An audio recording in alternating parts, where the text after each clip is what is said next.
Welcome back to the Bourbon Podcast. I'm Aaron, and today is day 6 of the Bourbon Advent put together by our good friend Bill Miller. So if you haven't been keeping up, you could go back and watch our other videos except day 3. Day 3, we had some technical issues, and so therefore the video did not upload. But for those of you keeping up at home, day 3 was 1792 12 year. Was not a huge fan of 1792 12 year in my recording that did not post. I talked about how there was a lack of sweetness, and there was just an overall funk that I really didn't care much for. But I have been missing in action because as a full-time teacher, owning a bourbon bar, restaurant, all that kind of stuff, I really have zero time. So I'm back. We're going to knock out 3 days. I've got 4, 5, and 6. As I said, this is December the 6th, which brings me to another really cool point before we get started. This upcoming Monday, this upcoming Monday, there is a brand new, well, it's not really brand new.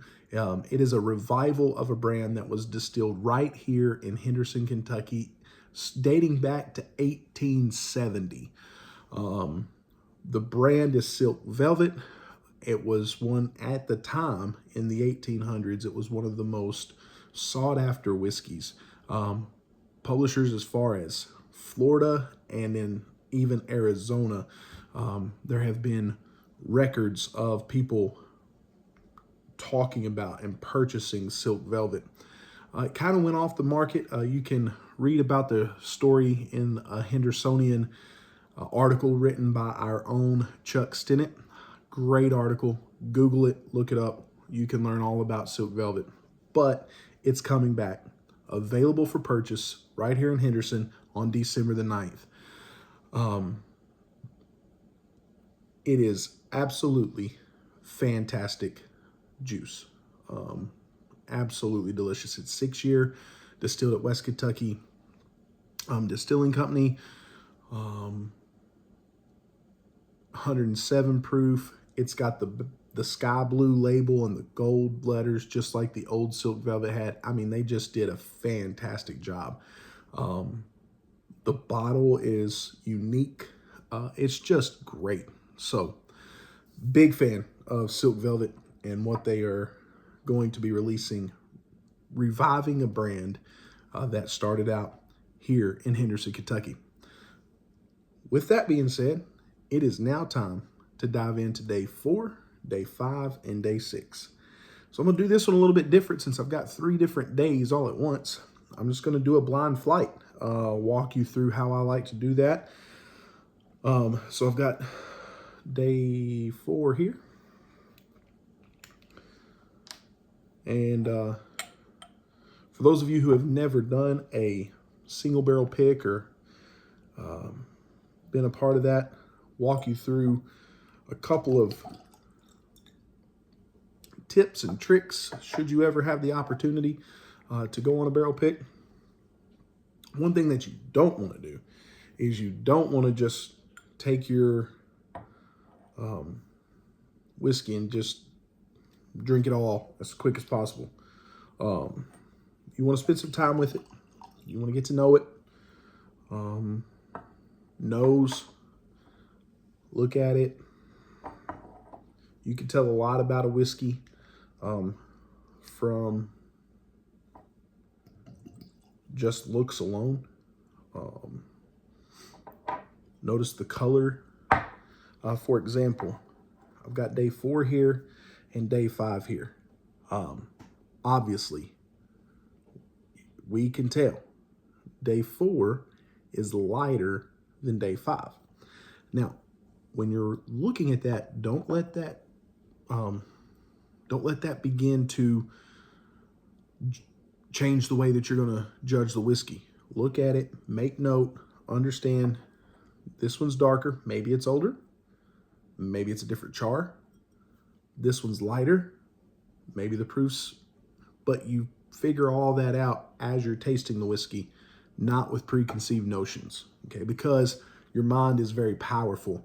There have been lots of times that I've tried a bourbon and somebody will say, man, I picked up bubblegum on that. There was no way I picked up bubblegum. But then the very next time that I nose the bourbon or taste the bourbon, I'm picking up bubblegum because I'm thinking about it, okay? Here's day 6. So I can't get them all up there. But day 6, kind of in the middle as far as color goes for day 4 or 5. Next, what I like to do when I'm, again, treating this as a private barrel pick, it's a blind taste. If I'm ranking these, this is what I always like to do. I like to nose all of them at separate times, okay? Ooh.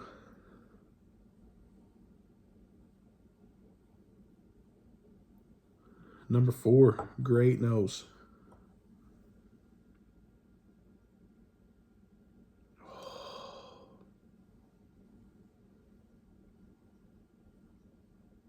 Number 5 has that funk.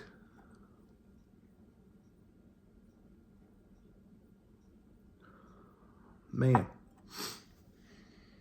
Now, for those of you that don't know what I did, no, I didn't just check to see if I needed a shower.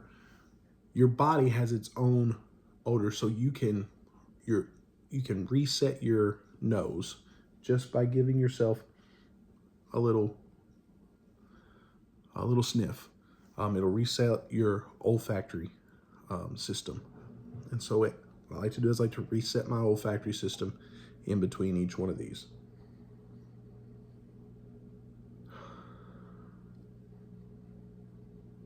Then I'm going to taste all 3 of them separately. I've got some water. Clean my palate between each one.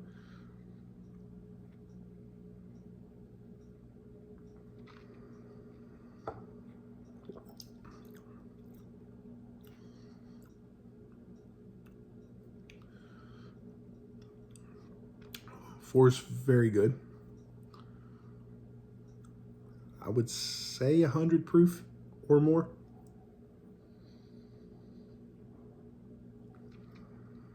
I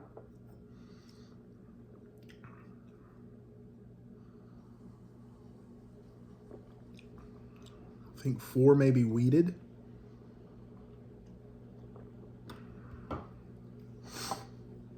5.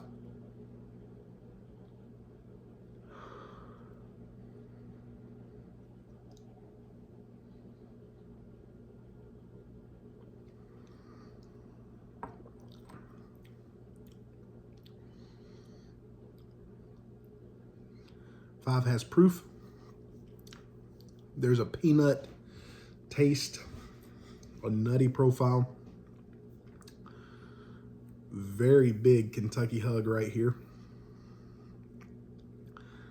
I've drank a lot of Heaven Hill products in my life. I would be very surprised if 5 is not a Heaven Hill product.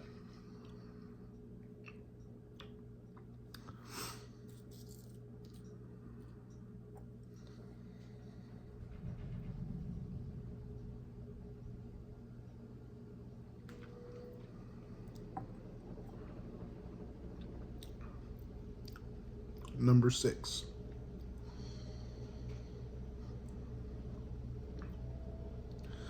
Number 6 has that peanut brittle taste, very distinct peanut brittle taste. I think it might be Heaven Hill too. Man, that's tough. This one's tough. They're all great.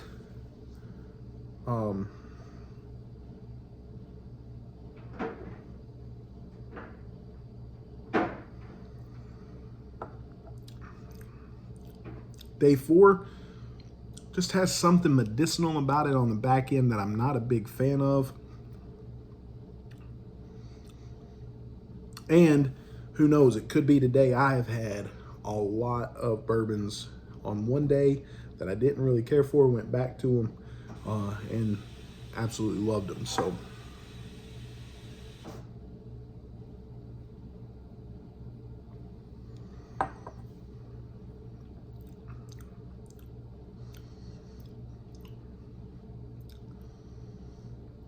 I really think I know what that one is. I could be completely wrong though. I'm good at that. And then finally, number 6.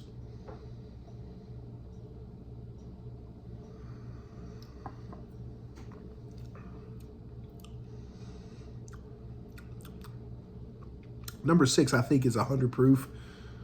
I have some ideas in my mind what I think they might be, as I have been with all of these. I'm not going to, I don't want to look like a fool on the YouTube channel.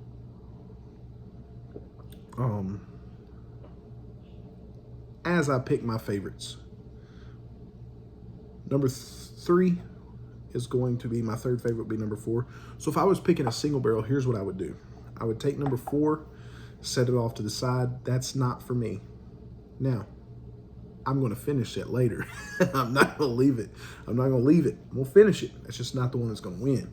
And then I'm going to take my final 2, and I'm going to go back with both of them. And sometimes I will have somebody that I'm with, I will step away from the table, walk away for a minute, ask them to switch them around, tell them which ones it is, switch them around, and then I will come back and do it completely blind, not knowing which one's 4, 5, and 6.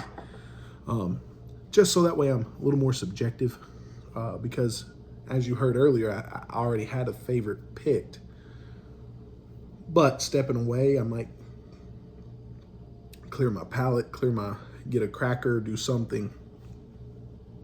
It's just the way I like to approach a barrel pick. At the end of the day, people will say, well, it's just bourbon. Not really. The barrel has a lot to do with it. Where it's at in the rick house, the char, how old has the barrel been? Does the distillery rotate their barrels from top floor to bottom, so forth and so on? I heard somebody say that no distillery does that anymore. That is false. Okay, so all of that plays into the whiskey that you're drinking.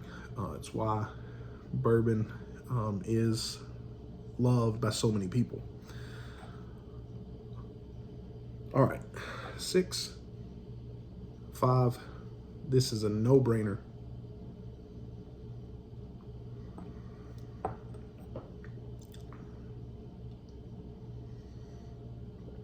Love number 5.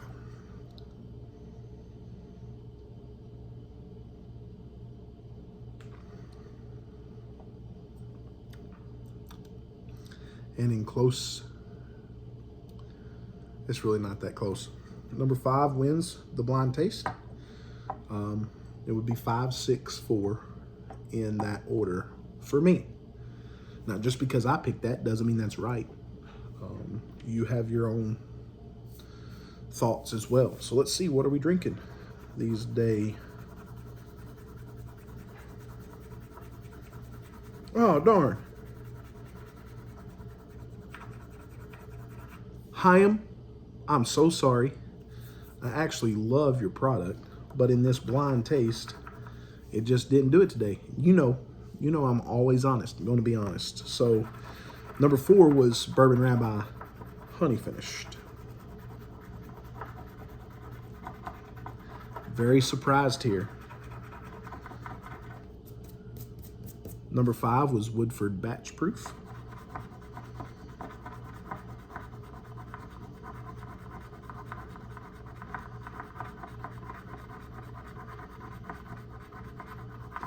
And number 6 was Wilderness Trail 8-year bottled in bond. So, as a recap, I don't know what the heck I'm talking about. I'm just kidding. The batch proof Woodford had a nuttiness to it that led me to believe it was a Heaven Hill product. It happens. It's pretty cool. Bourbon Rabbi honey finished. 100 proof.